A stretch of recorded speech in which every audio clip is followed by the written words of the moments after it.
বড়দিন উপলক্ষে বাড়িতে, অফিসে, দোকানে, রাস্তার মোড়ে সর্বত্র এখন ক্রিসমাস ট্রি নজরে পড়ছে। ভারত তো বটেই, পশ্চিম দেশগুলি এখন ক্রিসমাসের জন্য নতুন করে সেজে উঠেছে। বড়দিনের উৎসবকে কেন্দ্র করে বাড়ির অন্দরসজ্জা, নতুন জামাকাপড়, নতুন খাবারের রেসিপি নিয়ে প্রস্তুতি শুরু হয়ে গিয়েছে।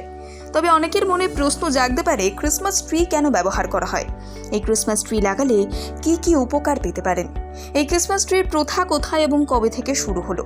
বাস্তুবিজ্ঞান অনুসারে বাড়িতে ক্রিসমাস ট্রি লাগিয়ে অনেক উপকার পেতে পারেন। শুধু উপকারই নয়, জীবনে অনেক ক্ষেত্রেই ভাগ্যের উন্নতি ঘটতে পারে। ক্রিসমাস হলো এমন একটি উৎসব যার মাধ্যমে সব জাতি ধর্ম নির্বিশেষে সকলের ঘরেই আনন্দ বয়ে যায়। ঘরের পুরো পরিবেশকে পজিটিভ এনার্জিতে পূর্ণতা এনে দেয়।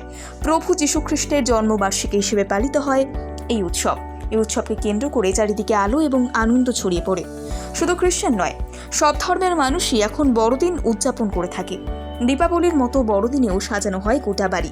একটি ক্রিসমাস ট্রিকে আলো, বল, তারার মতো নানান কৌশলে সাজানো হয়ে থাকে। বেলুন, মোমবাতি উপহার দিয়ে ক্রিসমাস ট্রির নিচের অংশ সাজানো হয়। শুধু তাই নয়, ক্রিসমাস ট্রির গুরুত্ব এতটাই বেশি যে এটি লাগানোর মাধ্যমে বাড়ির 7 ধরনের বাস্তুদোষ দূর হয়।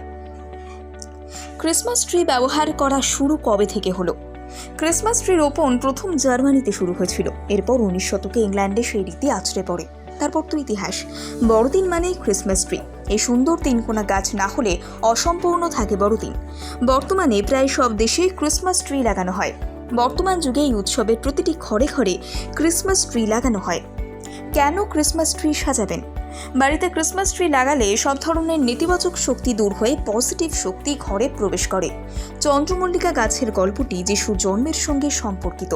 বিশ্বাস করা হয় যে স্বর্গের দেবতারা যিশুর জন্মের সময় পিতা জোসেফ এবং মেরিকে অভিনন্দন জানিয়েছিলেন।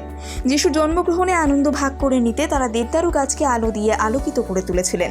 তারপর থেকে এই গাছটি ক্রিসমাস ট্রি হিসেবে স্বীকৃতি পায় এবং প্রতি বছর যিশুর জন্মদিনে সাজানো হয়। আনুমানিক 17 শতক থেকে ক্রিসমাস ট্রিতে মোমবাতি রাখার প্রথা শুরু হয়েছিল। প্রাচীনকাল থেকেই ধারাবাহিকতার প্রতীক হিসেবে বিবেচিত হয়ে আসছে এই ক্রিসমাস ট্রি।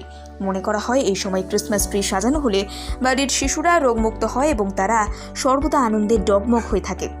অনেক সময় বাড়িতে একটি আসল ক্রিসমাস ট্রি পুঁতে থাকেন অনেকে সারা বছরের জন্য। সারা বছর ধরে এই গাছটিকে জল, সার দিয়ে বড় করেন। ক্রিসমাসের দিন সেই গাছকে আলো, রঙিন জিনিসপত্র দিয়ে সাজান। বিশ্বাস করা হয় যে যদি আপনার বাড়িতে ক্রিসমাস ট্রি রাখেন, পরিবারের সদস্যদের আচরণে ইতিবাচক শক্তি দ্বিগুণ হারে বাড়ে। প্রকৃতপক্ষে উত্তর দিকে পুজো এবং শুভ কাজের জন্য সবথেকে উপযুক্ত দিক বলে মনে করা হয়। বাস্তুমতে বাড়ির উত্তর অংশে ক্রিসমাস ট্রি লাগান। যদি কোনো কারণে আপনার বাড়ির এই দিকে কোনো জায়গা না থাকে তাহলে উত্তর পূর্ব দিকে রাখতে পারেন। যদি সেখানেও জায়গা না থাকে তবে উত্তর পশ্চিম দিকে রাখতে পারেন। আপনি যদি বাজার থেকে একটি ক্রিসমাস ট্রি কেনার কথা ভাবেন তাহলে মনে রাখবেন এর আকৃতি যেন ত্রিভুজাকার হয়, ট্রায়াঙ্গেল। আসলে ত্রিভুজাকার আকৃতিকে আগুনের প্রতীক হিসেবে বিবেচনা করা হয়। আগুনকে জীবনের 5টি উপাদানের একটি অংশ হিসেবে বিবেচনা করা হয়। বাস্তু অনুসারে উন্নতি এবং পজিটিভ শক্তি বৃদ্ধি করতে ত্রিভুজাকার আকৃতির ক্রিসমাস ট্রি রাখার চেষ্টা করুন আপনার বাড়িতে।